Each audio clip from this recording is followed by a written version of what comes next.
Hello, I am Dr. Divya Kumar, Senior Consultant Obstetrics, Gynecology and Infertility at Accord Super Speciality Hospital, Greater Faridabad.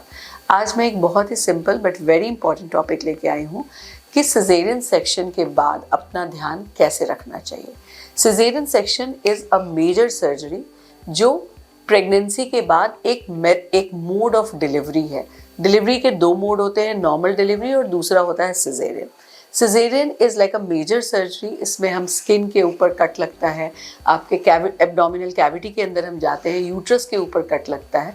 तो कई सारे layers में अंदर हम sutures लेते हैं, मतलब स्किन का सूचर अलग होगा, यूट्रस के ऊपर का अलग होता है, फैट का अलग होता है और जो एब्डोमिनल कैविटी होती है उसके ऊपर भी सूचर्स लेते हैं। तो this is like a major surgery और बहुत इंपॉर्टेंट है आपके लिए ये जानना कि सिजेरियन सेक्शन के बाद आप अपना ध्यान कैसे रख सकते हैं। सबसे इम्पॉर्टेंट बात, किसी भी सर्जरी के बाद हमें बहुत जल्दी एम्बुलेट मतलब चलने के लिए बोला जाता है। तो ये इसको आपको हमेशा फॉलो करना चाहिए। आप जितनी जल्दी उठ के खड़े हो जाओ और आप वॉक करके इनफैक्ट बाथरूम तक एटलीस्ट जा सको, सो उससे आपकी हीलिंग फास्ट होती है। दूसरी बात, प्रेगनेंसी के समय आपके बॉडी में बहुत सारे कोआगुलेशन फैक्टर्स होते हैं जिनका लेवल बढ़ जाता है। तो अगर आप अर्ली एम्बुलेशन करते हो तो आपके पैरों में खून के थक्के होने के चांसेस कम हो जाते हैं। तो the first message which I want to give कि अर्ली एम्बुलेशन यानी जितनी जल्दी आप बेड से उठ के खड़े हो जाओ वो आपकी रिकवरी के लिए बहुत अच्छा होता है। दूसरा, आपको सर्जरी के बाद ज़्यादा पानी पीने बोला जाता है, मतलब at least 3 to 4 litres of water, that is the requirement of your body. तो इसको भी आपको फॉलो करना चाहिए, इससे भी आपकी हीलिंग फास्ट होती है। सर्जरी के बाद यूजुअली जहाँ पे हम यूट्रस में कट लगाते हैं वो उस एरिया के आसपास ही आपके पेशाब की थैली होती है और यूट्रस के जस्ट पीछे आपके रेक्टम होता है, यानी जहाँ पे जिस रास्ते से आप स्टूल पास करते हो वो पैसेज होता है। तो अगर आप ज़्यादा पानी पीते हो तो आपके यूरिन में इन्फेक्शन के चांसेस कम हो जाते हैं, आपके कॉन्स्टिपेशन के चांसेस कम हो जाते हैं। और जब ये दोनों चीज़ें सही रहती हैं तो आपके यूट्रस के स्टिचेस की हीलिंग भी फास्ट होती है।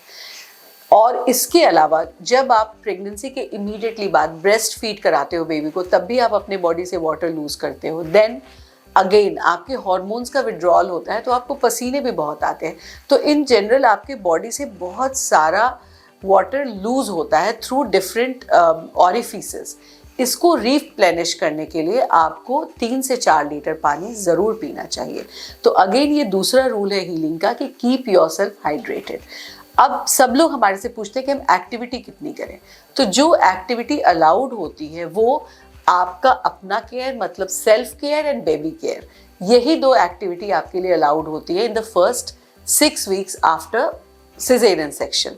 इससे ज़्यादा एक्टिविटी करने के लिए आपकी बॉडी अभी प्रिपेयर्ड नहीं है, because after delivery your immunity is also compromised, पहली बात। और दूसरी, अगर ये सिजेरियन सेक्शन से हुआ है तो ये थोड़ा इम्यूनिटी और कॉम्प्रोमाइज हो जाती है, because caesarean as I told you is like a major surgery. तो you have to restrict your activity to self care and baby care. Then कभी भी बहुत झटके से आपको बेंड नहीं करना है।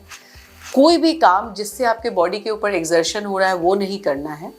डाइट की अगर हम बात करें तो ईजिली डाइजेस्टेबल फूड लेना है। एक बहुत बड़ा मिथ मैं यहाँ पे ब्रेक करना चाहती हूँ कि लोग कहते हैं मिल्क नहीं लेना, मिल्क लेने से टाँके पक जाते हैं। तो this is again a myth. Milk protein का एक सोर्स होता है, उसमें वाइटामिन्स भी होते हैं काफ़ी सारे। तो milk is good for your health. दूसरा, अगर आप मिल्क लोगे, डाइट अच्छा लोगे, high protein high fibre diet लोगे, देन आपके बेबी के लिए भी वो अच्छा है, मतलब जो आपकी मिल्क की क्वालिटी आएगी वो भी अच्छी आएगी। तो दिस इज अबाउट डाइट।